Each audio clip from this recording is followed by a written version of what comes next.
Greetings, R. Frederick Riddle here with another Christian News and Views. This is episode 119, and this is Friday Recap. So let's begin. On Monday, I read an article and commented on it. It was entitled Humanity's Last Invention.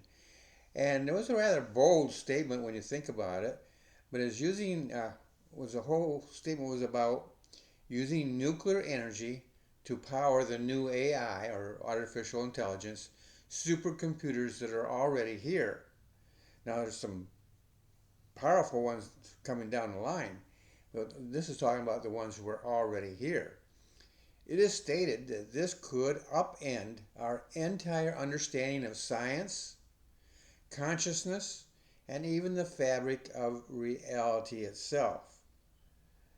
The biggest hurdle facing AI supercomputers is energy, or more specifically, electricity. But before we get that, I just want to regard that I have been reporting on my own experiences with an AI bot.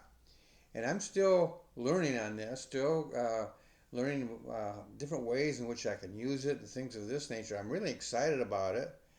And so we'll just see how that works. But just in that little area, I'm seeing, and I've been aware of it for some time, how powerful AI is as an author, in the literary world.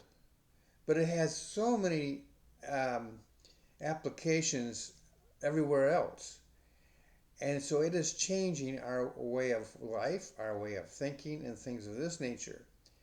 There are repercussions, there are bad things about it that you have to be very careful on. But the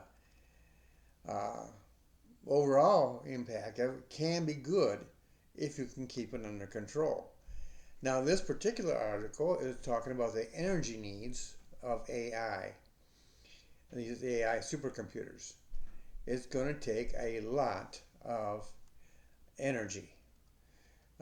Getting back to the article, nuclear power is clean, efficient, and virtually inexhaustible.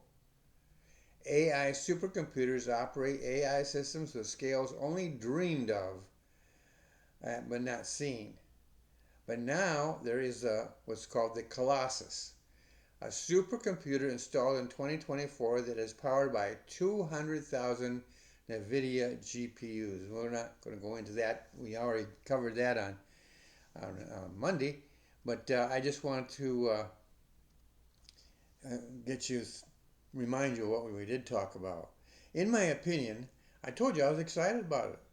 The thing is that this new technology is fueling our future, and it is going to have a tremendous impact. How tremendous? That depends upon us and how we use it and so forth. Whether it'll be good or bad, that depends upon our control of it. Do we let it control, or do we control it? If we don't control it, then the world's in a world, sort of a pun on words, I suppose, but the world is in a world of trouble. And so overall, my opinion is I'm excited about it. I follow scientific discoveries all the time from a secular point of view. And it just excites me to see what we're doing and accomplishing. When science is used right, it can accomplish a lot of good. When science becomes a little bit traditional, a little bit podgy is what I was thinking of. It's gotten so restrictive in some ways. It's become a captive of the evolutionary viewpoint, which is nothing more than a theory. Treat it as a fact, but it's only a theory, and not a very good one at that. But they're powerful. They have a lot of influence, and science, when it goes into that direction, is not very beneficial to us. But when it gets into actually doing something and using the knowledge that they have to actually accomplish something, it's amazing what they can do.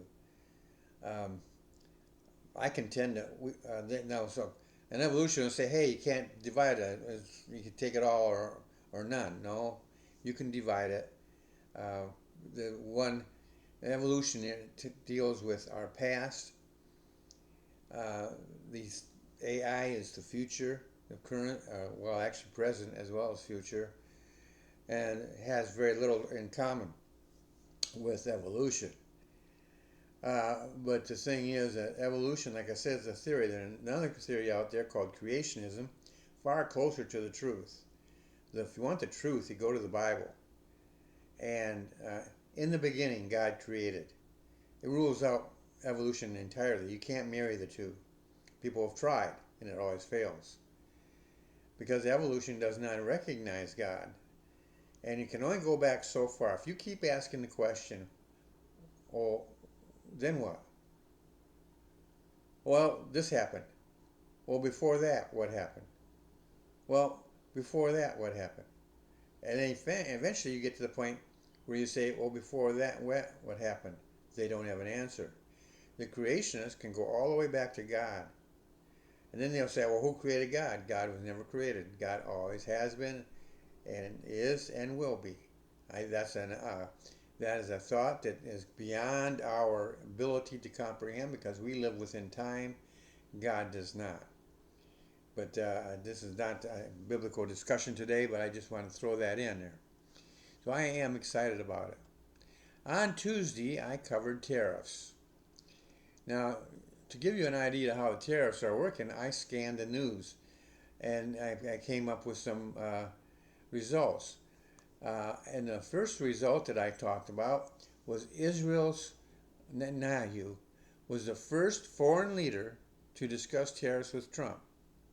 And at the time that I was preparing that particular episode, they were having their news conference. And the meeting was friendly, but it was, looking back at it now, it was inconclusive.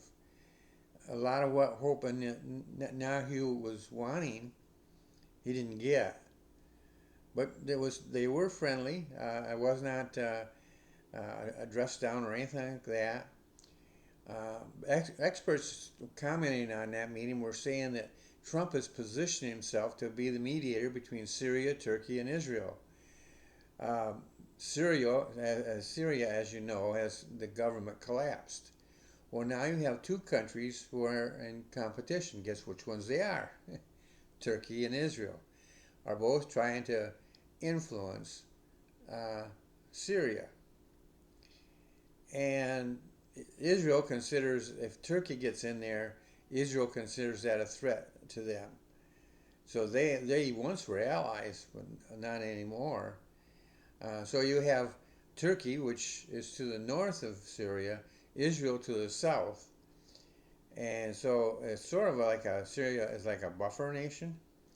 And so that's going to be a very touchy little situation that Trump has inherited, I guess you could say, because this began before the government collapsed, and while Biden was still in power. So it's sort of something he's inherited, and I don't know how strong a hand the United States has. With Israel, we have a very strong hand. Turkey, not so much. Turkey has been very rebellious in recent decades towards the United States and has been trying to, well, actually, there have been some in that country who want to kick the United States completely out. So we'll just have to see how that works. But that was on Tuesday. On Wednesday, we had a Supreme Court decision. The liberals, one of the liberals that was Letitia James, the New York Attorney General, and she was one of the promoters of this and other lawsuits that are making their way up to the Supreme Court. And the Supreme Court has been making decisions that are not going her way. And in this particular one, the United States Supreme Court has ruled that the president has the authority to run his own administration. Now I'm laughing because it should never have had to come to the Supreme Court to spell out the obvious. The Constitution of the United States created um, three branches of government: the legislative, the judicial, and the executive. That's where the administration resides. And it has certain responsibilities, certain constitutional responsibilities. It is true that the U.S. Congress has control of the purse strings. It is true that the U.S. Congress has sort of like a vetting control over who the president selects. But the president has the authority to run his own administration. That means he can hire and he can fire. That means that he can tell his people what they are supposed to do, and they are not a separate entity from the president. That he is their boss. And when they don't agree with him and they don't honor him as their boss, then they get fired. So this is a major victory. Coming to office after an administration that gave little or no interest to constitutional law, Trump has been forced to reassert the Constitution as the law of the land. Again, that's tragic. But you had different politicians, Democratic politicians, they always talk about the Constitution, but folks, they are not talking about the Constitution you read about in history. They are not talking about the Constitution that was written in Philadelphia. They are not talking about the Constitution that our founders signed. They are talking about the Constitution that exists only between their ears. There's supposed to be a brain there. We have to assume there is something there. However, it may be blank, it may be empty, I don't know. But the Constitution that they are talking about has very little similarity to the Constitution that was signed. They have their own. And it's not in America's best interest, let's put it that way. So, not that the Constitution, wait a minute. Not that the Constitution that they believe in only exists in the minds of Democrats, but the document signed by the founders of the country is what rules this country. So you have to make a decision. And the only one that really rules this country is the one that was signed and delivered by our founders. We move to Thursday, Bible Talk. On this particular episode, I discussed synagogues. That's a Bible topic. And we know that Jesus actually it was his practice to go to the synagogues. That's sort of like church today, sort of like, not the same. Some people will say that they didn't preach sermons. Well, it seems to be some difference of opinion on that, but basically, I'm going to put it in my own words, they would meet together. These were in local communities. They did not perform the sacrifices. The sacrifices took place only in the temple of Jerusalem. But they would have the reading of God's Word, if they had God's Word. Early on, there was very few synagogues, and part of that reason was there was very few copies of the Old Testament. And so, as those copies became more and more available, then these synagogues would have their own copy, and they would read them. And from reading the Bible and also other commentaries, it was the practice to invite somebody to speak. Sort of like if in a local church that you have a guest speaker. Well, this was somebody that came in and was be sitting with the rest of the people, and whoever ran the synagogue would invite them to speak if they were well known, or maybe they would just ask if somebody wanted to speak. It's much more, I think it was, from what I can gather, it was uh, not as uh, not as restricted, not as uh, um, trying to think of the right word here, not as formal as a modern day church would be. But they did. There the scriptures were read and commented on, and they flourished. They were still flourishing all the way up to A.D. 70 when Titus came in, and he destroyed the priesthood. He terminated them. He destroyed the temple, terminated the priesthood. Jewish sacrifice came to an end. Many Jews actually were kicked out of the country and sent elsewhere. And so it was a devastating destruction, and they have not had a temple since then. They will have one. The Bible tells us they're going to have one in the time of the Great Tribulation. There will be one because the Antichrist is going to go in there and pollute it. So we know that has to be a temple. And the only place it can be is on the Temple Mount, which is currently where the Muslims have their worship, their Dome of the Rock, I think they call it, located. So how that's going to happen, we don't know. A lot of speculation on that. But the thing is that the synagogues still flourish today in a more modern way. They we have them here in America, and where the Jews meet, they read the scriptures, and they worship God. The more informal worship, they're still looking for the first coming. They're still looking for the coming of the Messiah. They missed it. It already has occurred, and they missed it. And now they're going to have to go, unless they get saved, and some do. They will have to wait until after the rapture, during the tribulation period, and there's going to be a lot of bloodshed and everything, and there's a lot of people, a lot of Jews are going to suffer and die.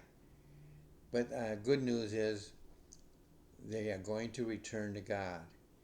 And right now it's a nation of unbelief, but then it will become a nation of belief, and they will go into the millennial kingdom. And so that's something to look forward to. So the synagogues play an important role then, and they still do today in the Jewish life. So, have you enjoyed this channel? Or rather, this particular episode right here, if you look down below, there's a place where you can actually subscribe to this channel, TR Independent Books. And you can, when you do that, you get Christian news and views, which is what you're watching, and becoming a published author is fun, which is a podcast that I do that I tell people how to become a published author, and I talk to them about it. I give free information they can use right then and there in most cases. In some cases it may take some planning. They may have to go out and buy a service, but they're not buying a service from me. The services they're buying are from elsewhere. Now I do offer a writing course they can take, or I also offer a ministry publishing service that they can sign up for. But outside of those two things, everything else, if they want them, that they look out there on the internet and they find something that they think will help them do what I've told them they need to do, because you can do it yourself or you can hire somebody to do it. That might cost you some money. Might be free, might cost very little, might cost a lot, but that's between you and them. But if you come in and want to become a published author, I give you free information as to how that can be done.